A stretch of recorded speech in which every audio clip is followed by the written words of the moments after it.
still think it's Dave Aranda or Bill O'Brien. I hope Bill O'Brien's still in the loop. I haven't seen anything on him. I see from certain things on the Husker, updates that Dave Aranda's in the loop, Matt Rhule's in the loop.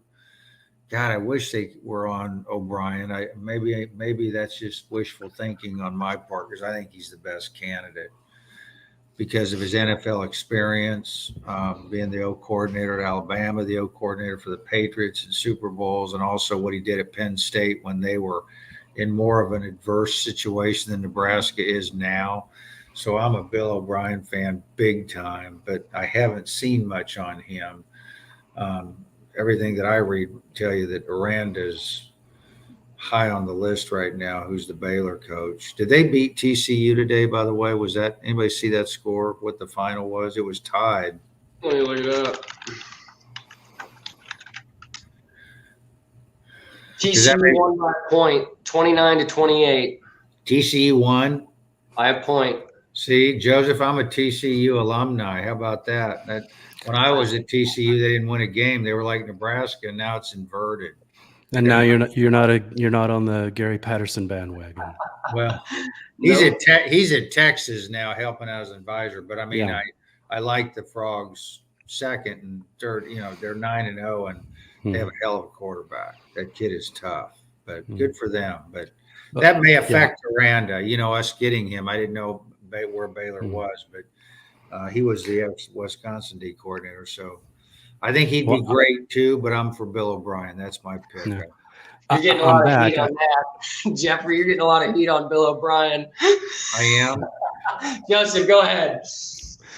Well, I can tell you it won't be me. I just had to step away. That was Trev, and he just told me I'm not down selected. So, if you had your money on me, no dice. I saw some comments there. Ryan was talking about strength and conditioning. He had some good comments. Mr. Mark did as well. This strange offense. And, you think about it, when you're talking about who the coach could be or should be, that offensive scheme is important. Whipple, I think, is a great offensive coordinator, but maybe he was too similar to what Scott Frost had. Yeah.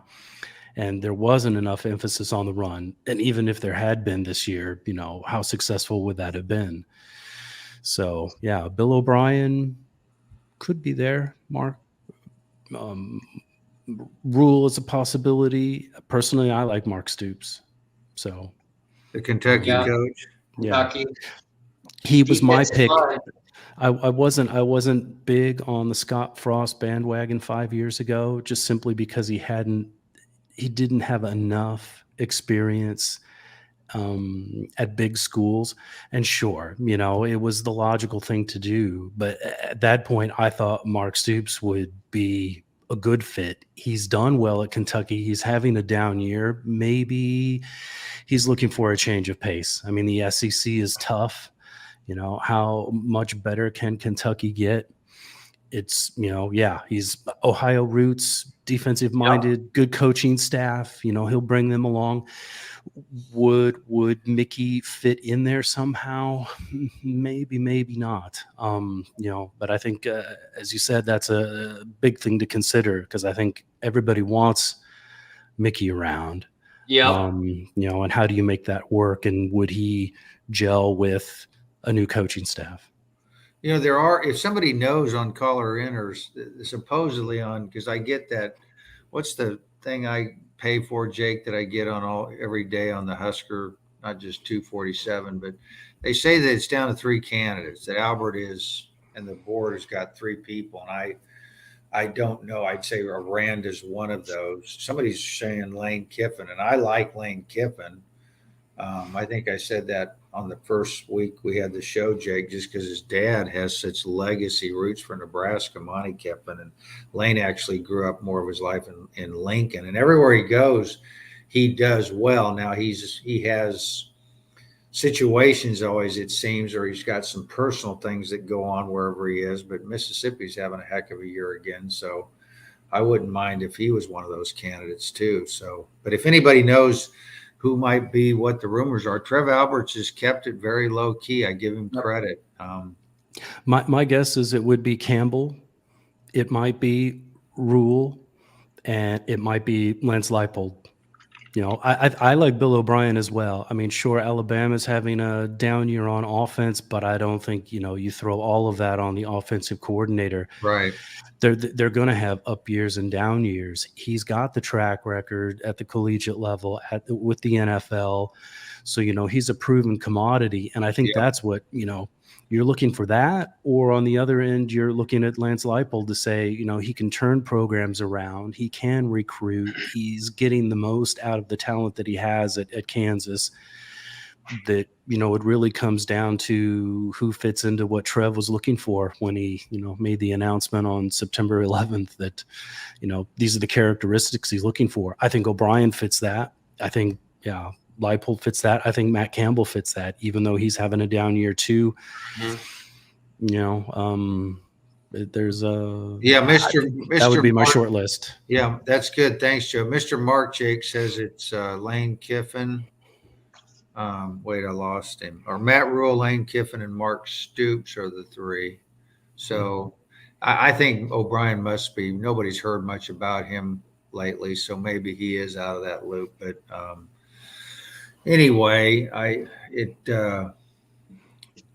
hope they make a decision here pretty soon, and I hope it is somebody that can keep Mickey. So, but you go, Jake, on that. Yeah, I'm not going to repeat myself. I think those three that Mr. Mark posted are the top three: Matt Rhule, Kiffin, Stoops. I think they'd all be good. But I'm at the point, it's like I'm most concerned about keeping Mickey Joseph on the staff.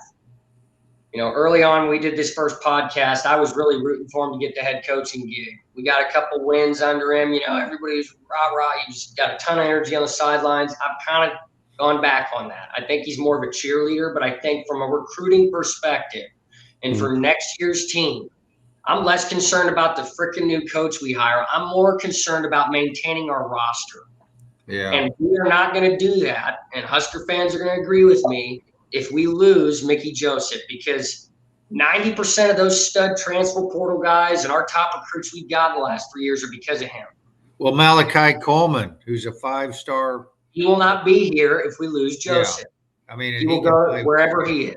Yeah, I think he is almost a 5-star, and he is a 6'5", 190-pound junior that runs a 10.3 500 meters. And Alabama wants him to turn him into a defensive end, believe it or not. So linebacker DN. So this kid is, you know, a hybrid athlete that's remarkable. So yeah, I mean, I don't care what your offense is or whatever. You need great wide receivers. That's what's separated Ohio State and Alabama from all these teams. They have 3 absolute superstar wide receivers. So I think any coach would want to keep Mickey. I know Lane Kiffin would, being from the Southeast Conference, but we'll see.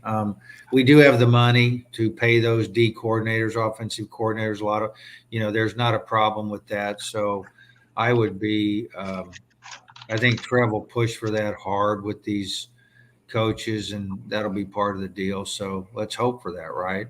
Yeah. And the last thing I'd say on that is I think most coaches would want to keep Mickey Joseph on the staff. The question is, you know, and in Nebraska, there's a lot of talk, and coaches hear the talk, and, you know, we fabricate these sorts of rumors. But with a more experienced coach like Bill O'Brien or Matt Rhule or who else do you want to put on that list, you know, that has years of experience, I think Mickey fits in well. If it's somebody like Lance Leipold that's, you know, taking his first step to a big time program, there could be that talk. You know, he's kind of the, heir apparent, but if things don't work out, then the rumor mill starts. And when, you know, does Leipold make an exit, and people are calling, you know, all the talk shows are calling for, you know, Mickey to take the job, or they're bitter about Mickey not getting the job.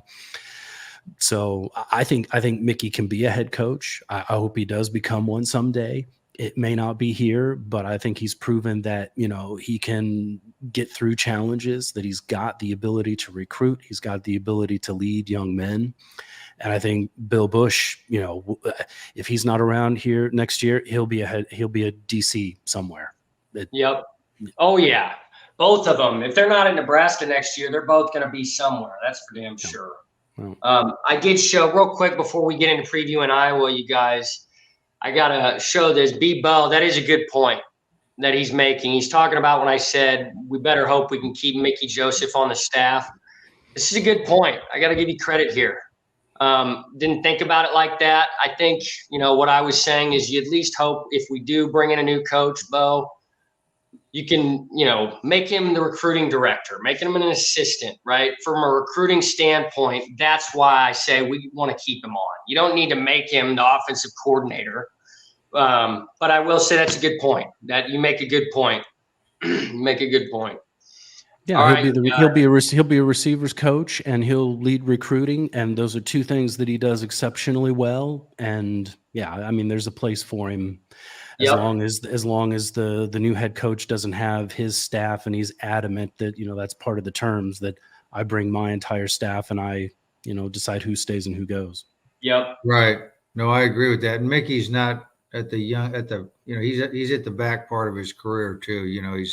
He's not as young as everybody thinks. So I think he'd be good with that, and you got to pay those guys, the best recruiting coordinators, they're worth just like strength coaches, they're all over $1 million, and so that's one of the more important positions. So I think I agree with Joseph. I think a real experienced coach would take him in a heartbeat, because that recruiting that's a tough deal, So anyway, that's all good input. We'll see. We should know in a couple of weeks. I think Alberts was trying to do it after the Iowa game pretty quick, because you've got recruits making decisions. What is it? What's early recruiting, Joseph?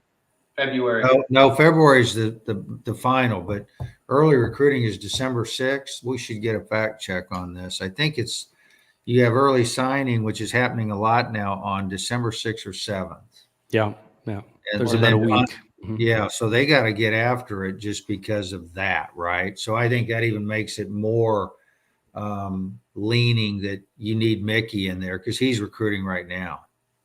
I mean, we have some good recruits for 23, so you don't want to lose several. Yep. We got a couple good. They have been focusing big on the recruiting trail. That's one thing I'm reading a lot of, is Mickey and all his staff are out there on the road meeting with recruits like they're going to be here next year. So you do like that.